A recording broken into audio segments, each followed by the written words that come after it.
For the first time ever, Sammy the Bull Gravano tells his story. This is our thing.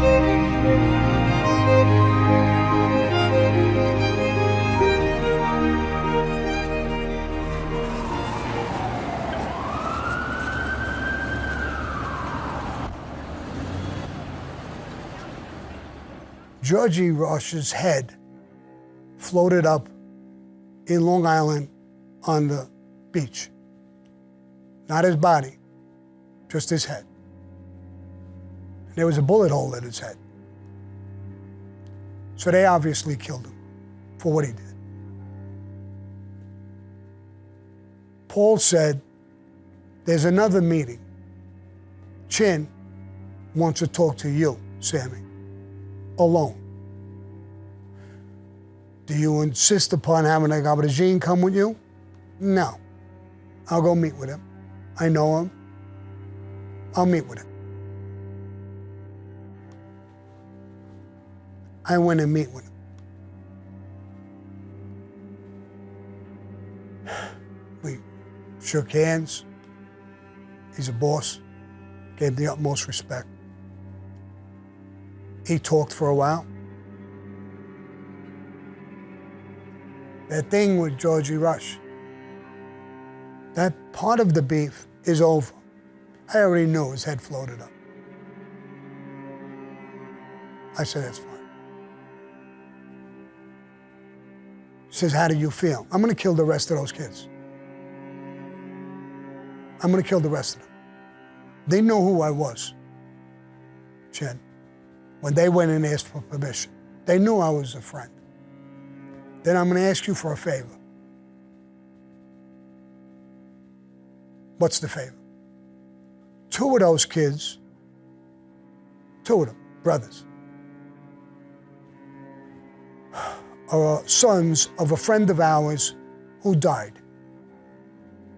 He was killed by us. We take care of his wife and his family. They obviously don't know that we killed him. But we felt responsible to take care of the wife and the kids. I'm gonna ask you for a favor, not to kill those two. I don't care about the other one, the main guy who did the shooting. But those kids, I'm asking you to give them a pass. I give you my word, if they think or say one word or breathe the wrong way about you, I'll kill the two of them.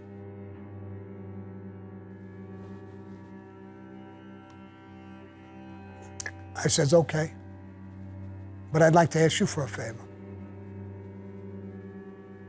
He tilted his head a little bit. He was surprised by the question. What's your favor? I know the kid Scapazzi who turned us on to this thing. He's with you people. And I know how you're gonna feel about this whole thing came out. Instead of going to you people, he came to us, and you'll probably kill him. I'm asking you not to kill him. He saved my life.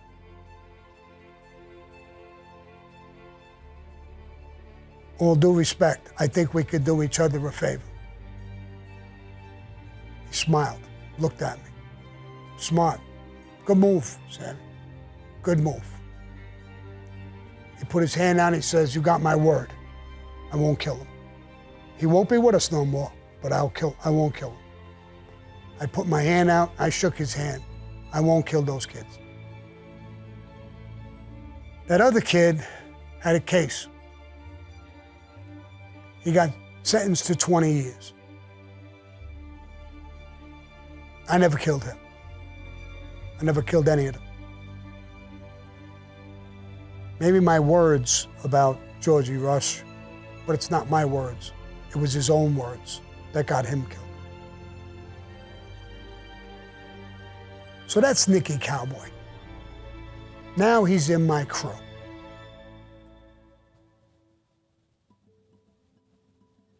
He don't behave himself. He gets drunk, still. I could tolerate that. He's doing drugs. Crack. He's hooked. Hook, line, and sinker. He gets Michael DeBat. I inherited this kid from his father. I got him straight out of college. He's an ex-football player with me. Did a lot of work with me, was loyal to me. Got him hooked. Got him taking crack.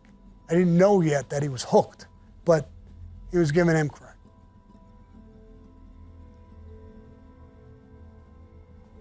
I told Nicky when he came on board, there'll be consequences for drugs in my crew. He knew that. He agreed to that.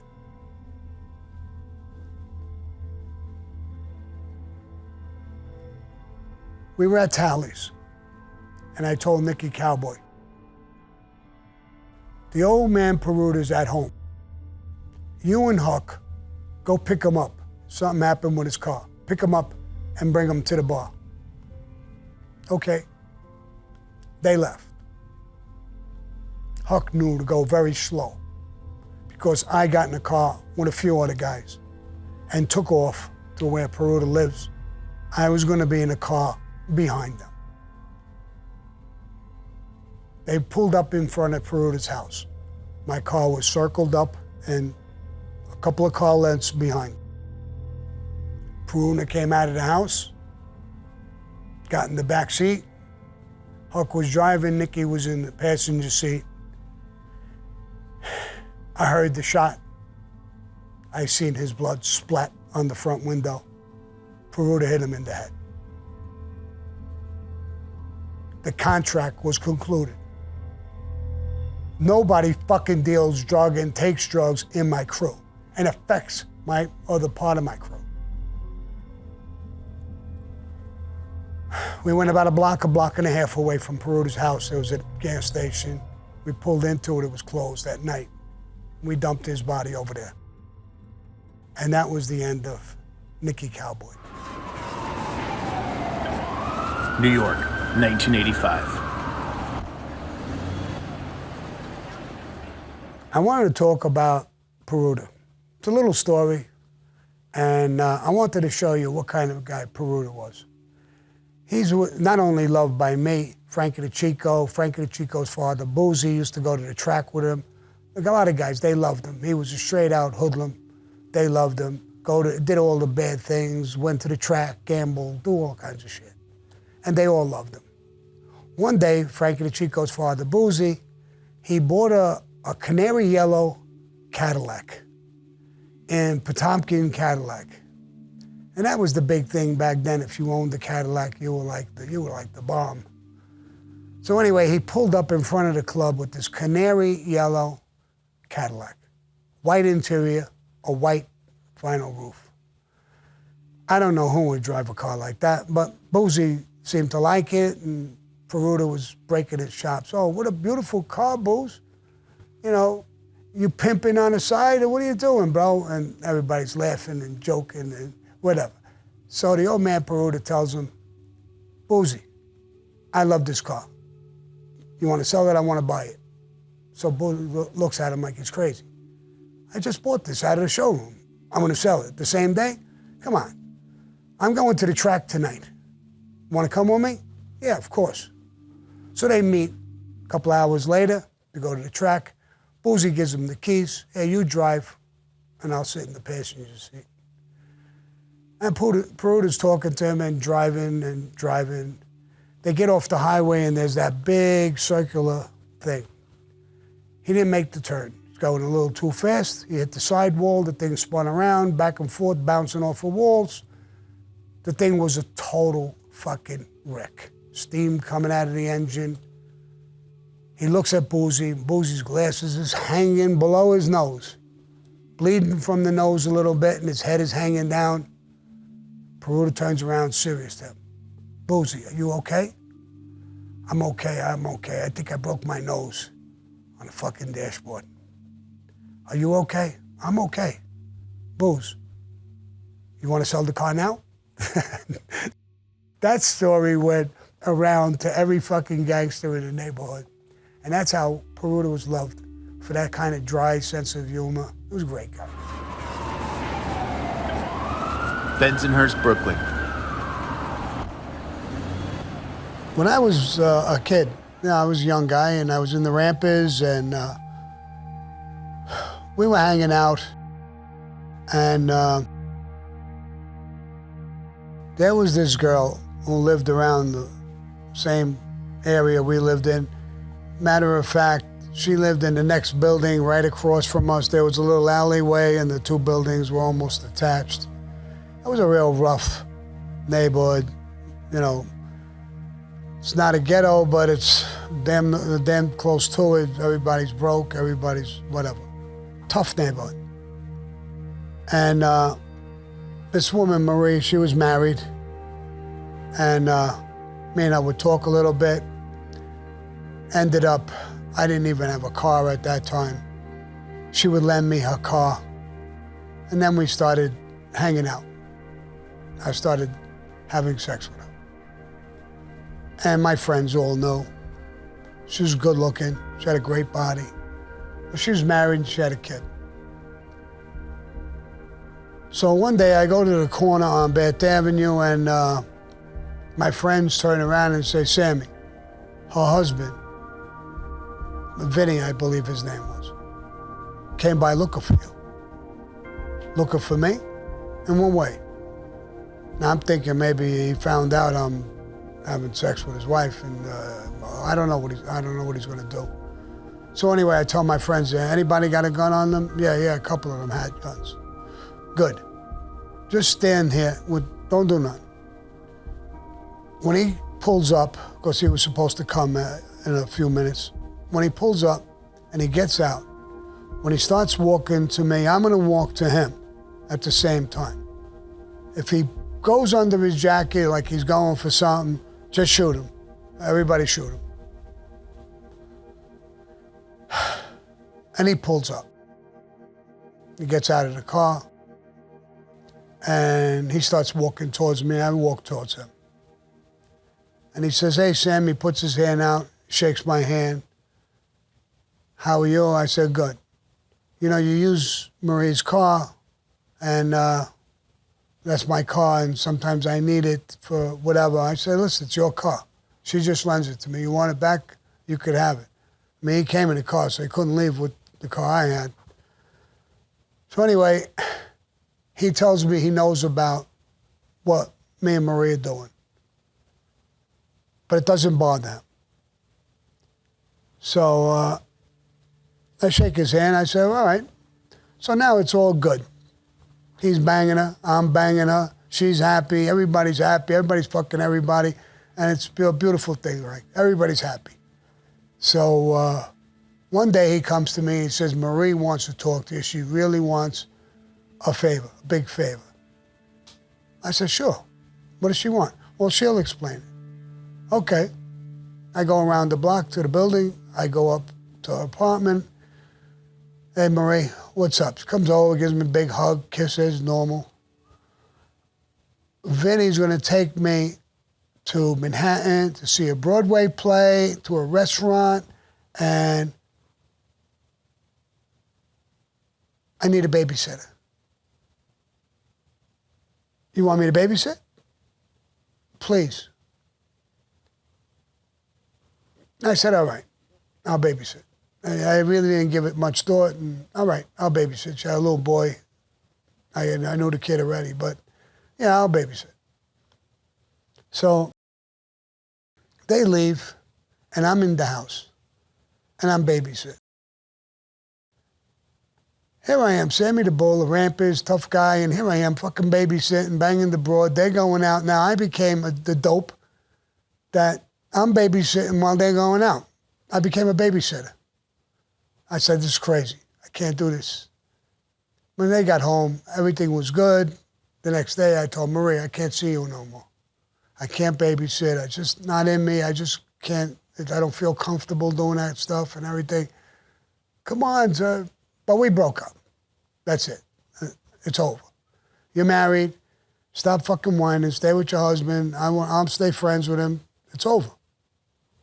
So it's over. But she was grumpy about it, really, really grumpy. She was mad at me. And a couple of days later, 3, 4 days, 5 days later, I went to a bar and I picked up a girl. And I was going to take her to my apartment. So we pull up in front of the building. We get out of the car. I run around. I open the door like a jerk off. You know what I mean? I didn't get laid yet. So right around, I'll open the door. I'll do whatever they want. So I'm opening the door. She gets out. And Marie is screaming at the top of her lungs. You fucking slut. You slut. She's calling me a slut because I'm with another girl.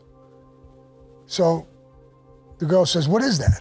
I said, listen, don't pay it no mind. It's a rough neighborhood. Everybody's crazy over here. I don't know who she's talking about, you know? She's not talking about me. Do you know her? Maybe she's talking about you. No, she don't know me. I'm not a slut. All right. You know, you're not a slut. I just met you and we're going to my apartment, but that's cool. So we go up and we go into the apartment. And we go in and now we get her, I go in the bedroom with her.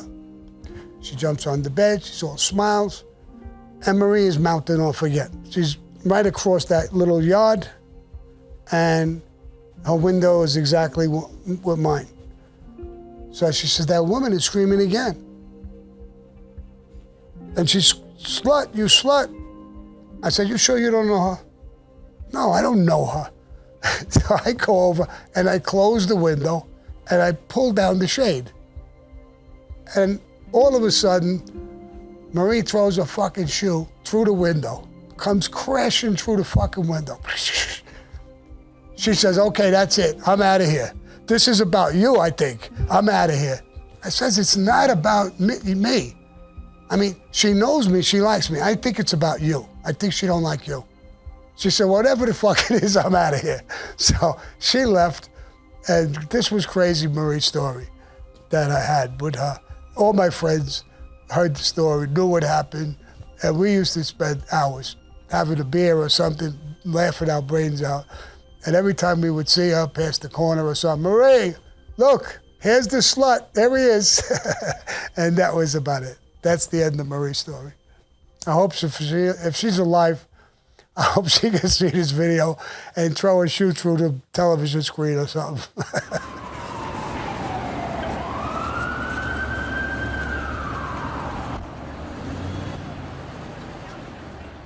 When I was in the military, I was a private.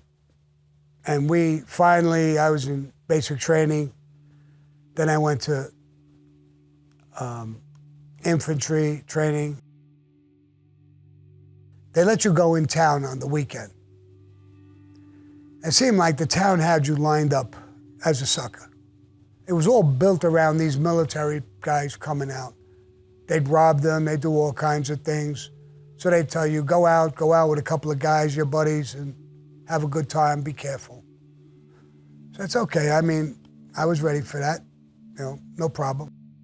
So I go to this bar, and there's a lot of beautiful women. There's all young guys, soldiers, sailors, all kinds of people in there.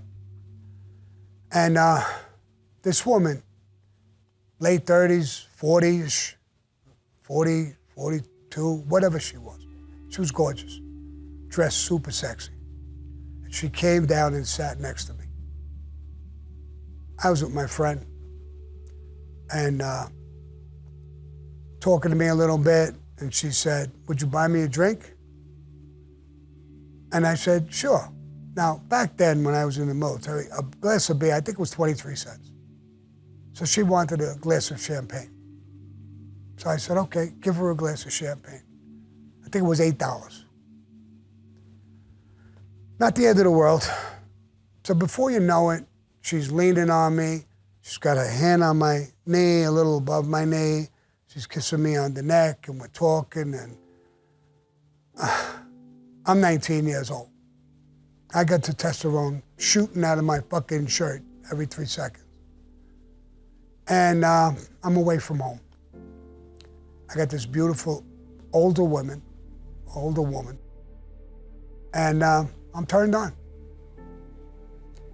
So she starts going a little higher with her hand, the kisses. Now she's biting my ear, a little tongue is wiggling in my ear, and she's asking for another glass of champagne. Give it to her. By the fourth glass of champagne, she never really got right to the target, but real close. So I kept going for another champagne. I want to go. I don't want to leave this. But I'm from New York. Even though I'm young, I'm saying something is wrong here, because she's belting these things. She gets them and one shot, it's gone. Huh. 4 of them like that in such a quick time. How could she not be a little drunk? And maybe that's why she's aggressive. Maybe she's getting drunk. So now I'm hesitant about buying another one. First of all, I'm making $93 or $96 a month, and she had 4 of them. That's $32 I already went for, half a month's pay almost. And she hits the target and says, "One more champagne." And yeah, give it to her. But I knew something was wrong. So when the champagne came, the guy put it down, and before she could grab it, I grabbed it. Stuck my hand out. I said, "Oh, I like this champagne. Let me take a taste of it." So I took the champagne and I took a sip. I stood with it in my hand like this. She didn't say nothing. I didn't say nothing for about 10 seconds. And then I said, "This is cherry soda. I'm from New York. Get your fucking hands off me," number one. All of a sudden, that was the sign. Rudy, 2-3 big monsters come over. "All right, get out." They got my $32. And they weren't going to allow nothing. They were going to protect her. I had no intentions of hitting her or doing anything, but I knew I was getting scammed. So the bottom of the story, the bottom line of the story is I got scammed. And I never got nothing else. A little touch, $32, and I got thrown out of the place. So, Big Sammy the boat was robbed by some fucking hillbilly, and I had stupid intentions, touched my knee, and you're gonna have my money. Bensonhurst, Brooklyn. Sometime after the Nicky Cowboy hit, like I said, Paruta was extremely close to me now. One day he came in my office, and I saw something on the back of his pants. "Paruta, what is that?" Went to the bathroom. "It's blood." "Blood? For what? From what?" "I went to the Coney Island Hospital, Sammy. I have cancer in stage 4.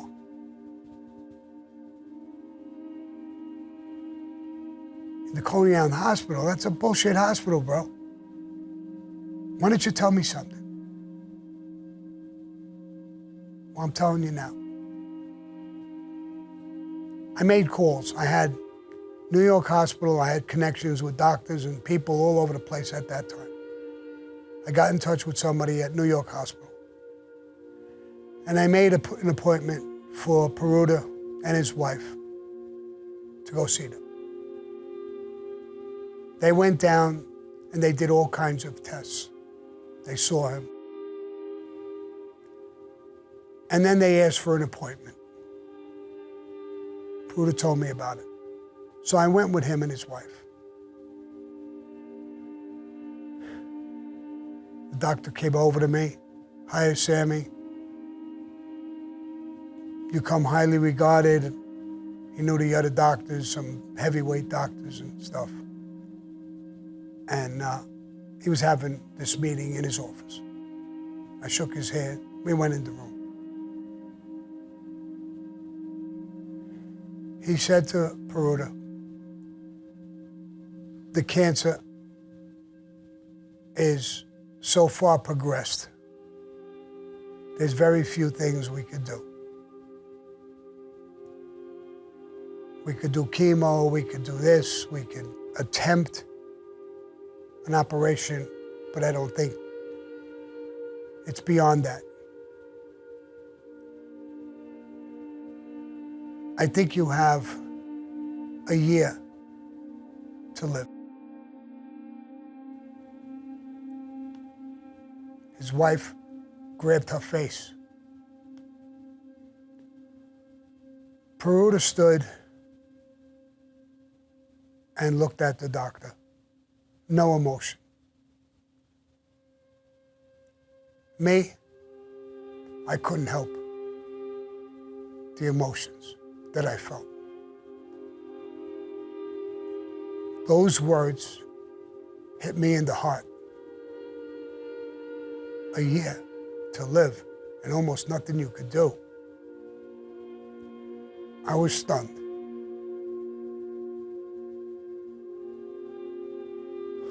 The meeting was over. I said, Paruta, there's other people, there's other doctors, I got other connections. Let me talk to the guy who I originally talked to. Let me see what's going on, all this stuff. The doctor called me. He came out. He said, Sammy, can I talk to you? I went on the side. What is it? I lied a little bit. What do you mean you lied a little bit? In what way? He don't have a year. He has maybe 2 or 3 months. I could get him all the painkillers and everything that he needs. He's going to be in extreme pain.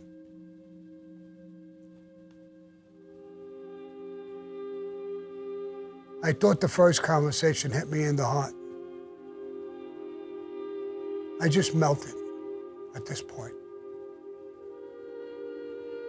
Oh my God. Could any conversation get worse than you got a year to live with cancer? It just did. It got worse.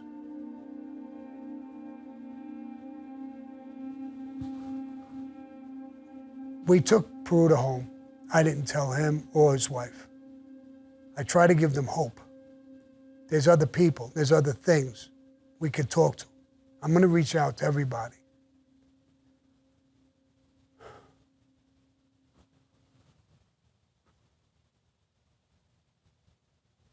I waited a while before I sent a message to John Gotti, who was in prison at the time. I got his brother Jeannie, and I sent him the message. I want to make Paruta a friend of ours. I want him to die with that honor. I got permission to do the ceremony and make it. I got captains together, Big Louis Valerio, Jimmy Brown, Danny Marino, a few more. I don't remember all their names right this minute. I got his wife and his family out of the house, and he was in the back room. There was a back door in that room to go out into the backyard. He'd be laying in that room.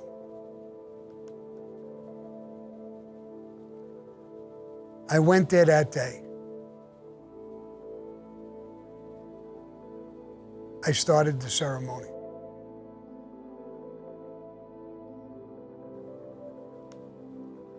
I could barely talk.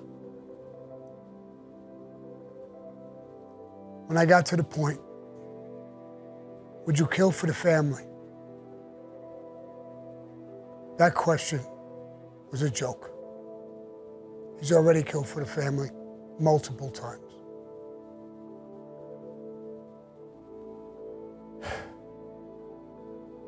I pricked his finger to get blood, to put on the saint that I would burn in his hand. I couldn't get blood out. I pricked it a second time. just a slight bit. I dug it down deeper and ripped it apart a little bit. The blood trickled out, enough to put on the scene. I burned the saint in his hand as he took the ceremony. At the end of the ceremony, I told him, from this day on, you're a friend of ours. You belong to a secret society and a brotherhood. This is something I should have done a while ago. I had already mentioned that he was going to become a friend of ours, but there were so many things going on, I didn't have time to get into the ceremony with him, but I got it now. Every captain leaned over and kissed him.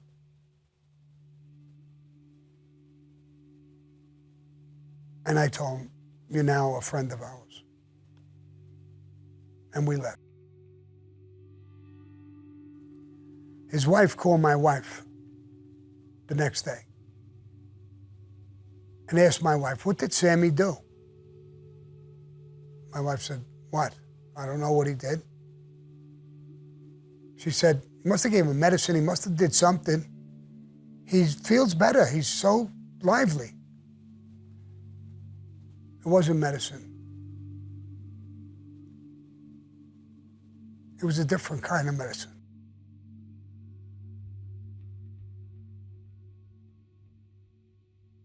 He became something he wanted for a long, long time.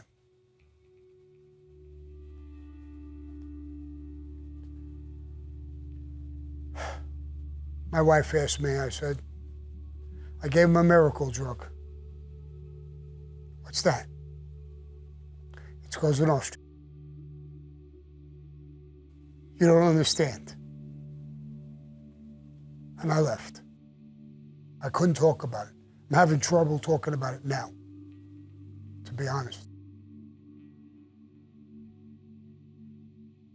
So he was a friend of ours. I was still tied up in a million different things, and I would go there from time to time. One of his son's girlfriend, I don't remember her name, but she treated him like gold. Took care of him, washed him,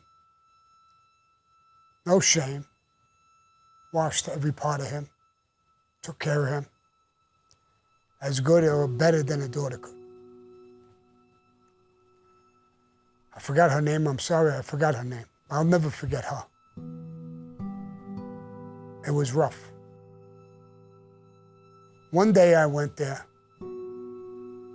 and he was in the living room watching TV, sitting on the couch, a sheet over him, and this stick or a gun or something was under the sheet.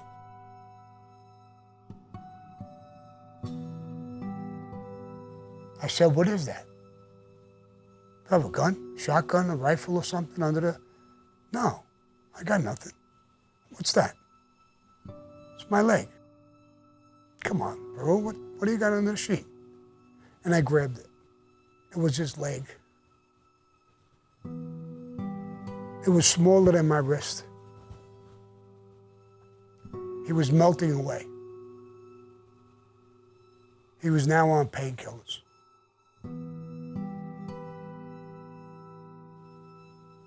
He said to me, did I ever ask you for a favor? No. I need a favor. Whatever it is, what do you want? Don't let me die like this. Shoot me in the head. I want to die like a man. I'm Cosa Nostra now. I want to die that way. I said, I can't. I couldn't pull the trigger. Don't ask me that. It's the only favor I want. I want to die that way. Stop the suffering.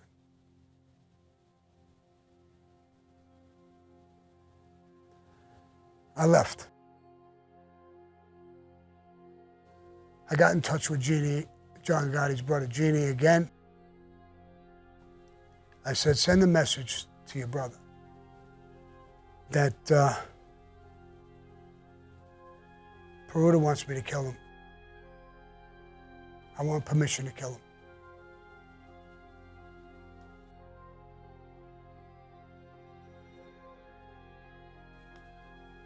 Jeannie left. Jeannie came back some month after. I guess he was already a month into this. And John Gotti told me, we don't do mercy killings. You made him. He has to die natural now. We don't do mercy killing. I was disappointed and happy at the same time. I was happy that I didn't have to kill my friend. And he was more than a friend, my brother.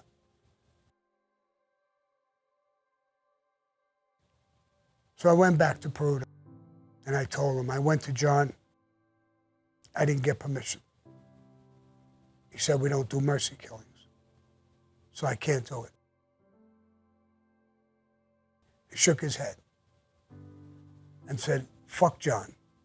I never cared about him. It's just you. That's all I ever cared about.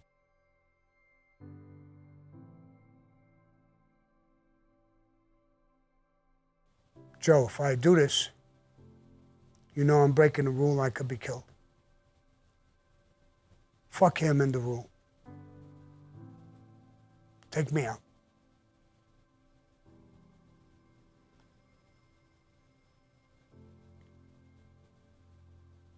Okay.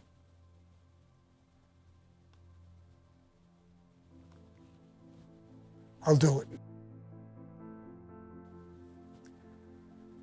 I went home, my brother-in-law and other guys, and told them, you're gonna do it? Yes. Nobody could, I don't want nobody to shoot.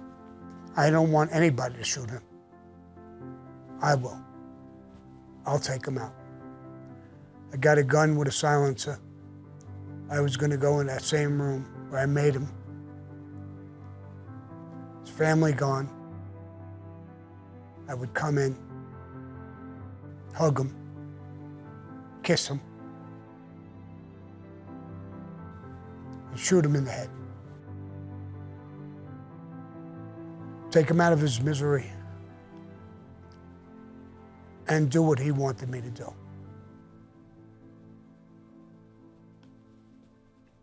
Fuck John Gotti was right.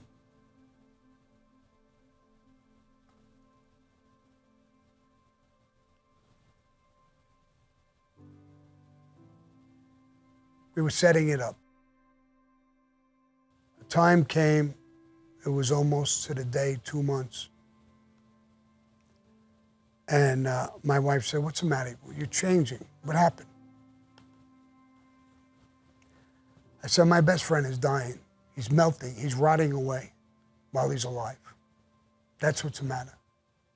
Don't ask me fucking questions. I keep telling you that. Don't ask me nothing. Isn't that enough?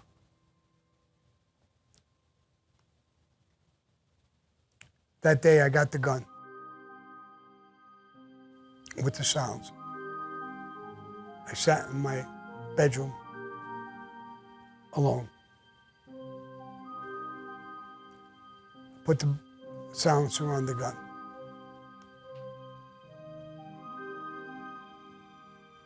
I prayed to God, forgive me for what I'm about to do.